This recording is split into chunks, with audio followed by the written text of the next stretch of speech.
үлдэж байсан сайд Бадрал эхнэрээс салан болроо гэдэг залуухан бүсгүүтэй хурмаа хийжээ.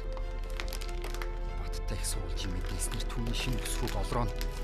Сайдын багын найз сэтгүүлч жаргалын эхнэр байсан сурагтай. Бадрал.